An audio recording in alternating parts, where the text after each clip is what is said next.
দর্শক আসসালামু আলাইকুম, কেমন আছেন আপনারা? আশা করি সবাই ভালো আছেন। বর্তমানে পোল্যান্ডের ভিসার রেশিওটা অনেক ভালো এবং বর্তমানে এশিয়ার প্রত্যেকটা দেশ থেকে কিন্তু পোল্যান্ডের দিকে মানুষের নজর দিতেছে এবং পোল্যান্ডের ভিসা হচ্ছে মাত্র 2 মাসেই কিন্তু পোল্যান্ডের ভিসা হয়ে যাচ্ছে। আপনারা ইউরোপের দেশ, সেনজেন দেশ, আপনারা পোল্যান্ডে যেতে পারবেন খুব সহজে। কিভাবে আপনারা পোল্যান্ডের ভিসার জন্য আবেদন করবেন সেটি এখন দেখিয়ে দেবো। সম্পূর্ণ ভিডিওটি দেখবেন, কোথাও স্কিপ করবেন না। স্কিপ করলে আপনারা কোনো কিছু বুঝতে পারবেন না। মোবাইল থেকে আপনারা ক্রোম ব্রাউজারে চলে যাবেন অথবা যে কোনো একটি ব্রাউজার থেকে আপনারা google.com সার্চ অপশনে চলে যাবেন। যে কোনো একটি ব্রাউজার থেকে google.com সার্চ অপশনে যাওয়ার পর আপনারা কি করবেন, কিভাবে আবেদন করতে হবে সেটি দেখিয়ে দিচ্ছি।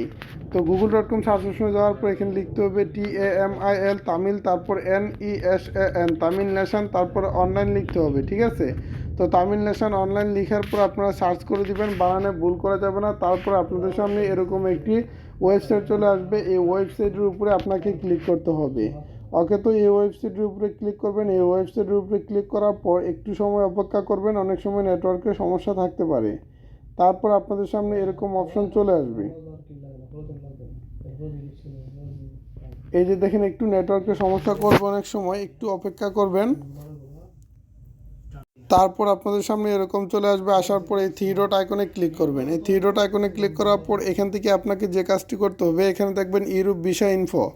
তো ইউরোপ ভিসা ইনফোতে ক্লিক করবেন। ইউরোপ ভিসা ইনফোতে ক্লিক করার পর এখানে আপনারা পেয়ে যাবেন এরকম। তারপর এখান থেকে আপনারা কী করবেন, এই যে দেখেন পোল্যান্ড ভিসা অ্যাপ্লিকেশনের জন্য এখানে দেখবেন একটি ফর্ম রয়েছে। এই ফর্মের উপরে আমাদেরকে ক্লিক করতে হবে। তো ওকে, তো এটার উপরে ক্লিক করার পর আমরা একটু নিচে চলে যাব এবং নিচে গিয়ে দেখতে পারবো এখানে লেখা আছে পোল্যান্ড ভিসা অ্যাপ্লিকেশন 2024 লেখা আছে।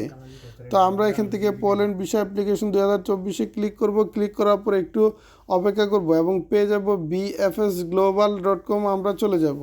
তো একটু অপেক্ষা করবেন। লোডিং হওয়ার পর আরও নতুন একটি ইন্টারফেস চলে আসবে। তারপর আপনাদের সামনে এরকম চলে আসবে অ্যাপ্লাই ফর ভিসাতে আপনারা ক্লিক করবেন। এই যে দেখেন অ্যাপ্লাই ফর ভিসা লেখা আছে, এটার উপরে আপনারা ক্লিক করবেন।